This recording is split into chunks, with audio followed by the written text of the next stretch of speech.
And you know, for all the success I had in Italy, every actor in the world wants to say, Hollywood jayenge to kya hoga? So I took the chance. I had my ups, I had my downs.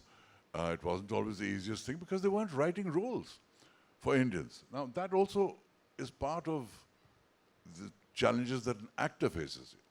You might be posted to Japan and suddenly find that all very well, but half the people don't understand what you're saying because they speak too much Japanese around you. It was the same kind of thing in Hollywood because I came to Hollywood at a time when they just weren't writing roles for Indians. So I told my agent, I said, okay, I can't make them write roles for Indians, but I can play the role of any foreigner that they write, unless he's physically not at all like me. But give me European roles, give me South American roles, and I did. I played South Americans, I played Germans, I played Russians. I played all kinds of roles that were foreign because there were no Indian roles except for two. One was in the Bond film, I was cast correctly. I was cast as a Punjabi Sikh, which is what I am. And that was correct casting. And there was a soap opera called General Hospital, where they cast me as sort of typical Indian with a turban called Lord Rama doing all kinds of strange things. So, apart from those, most of the other roles I played, Prince in The Thief of Baghdad, a Tuareg tribesman with Michael Caine and you had Ashanti. an advantage. English is a huge advantage for any of us Yes. When we enter international markets. Yes. And your physicality was also pretty international.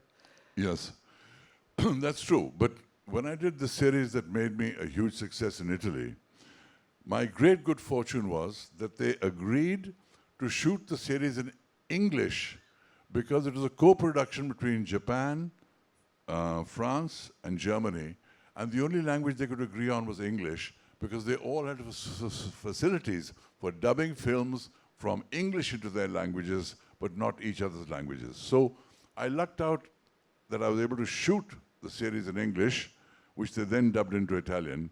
Thereafter, I had to pull up my socks and learn Italian because knowing English wasn't an advantage in Italy. You had to learn to make films in a different language.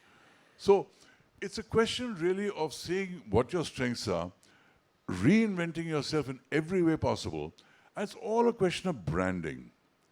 In each place that you go, each place, new job that you do, each new country you go to, each new set of circumstances you encounter, you are rebranding yourself. And you have to rebrand yourself very consciously by firstly understanding how people perceive you, and secondly, what you must do to make them see you as you wish to be seen as a brand. You know, actors and entrepreneurs have a lot in common. Entrepreneurs create a product and they want to sell it to a larger marketplace through distributors, retailers, consumers. Actors are the product. They are the product, and while we draw our strength from the ultimate consumers, the people that we have to reach and impress the most are the casting directors, producers, and directors. They are our target market. Because if they don't say, I want you, you don't get the job. In the same way for an entrepreneur, unless the consumer says, I want this product, they won't make the profits. So the difference is that here we are the product, and we have to brand ourselves, not just the audiences, but the very people that employ us. And that makes it a very narrow focus thing for us and a much broader focus thing for entrepreneurs. But in essence, we are all working for ourselves, entrepreneurs and actors. Kabir, what are the legacy disadvantages and advantages of being an Indian trying to enter international markets?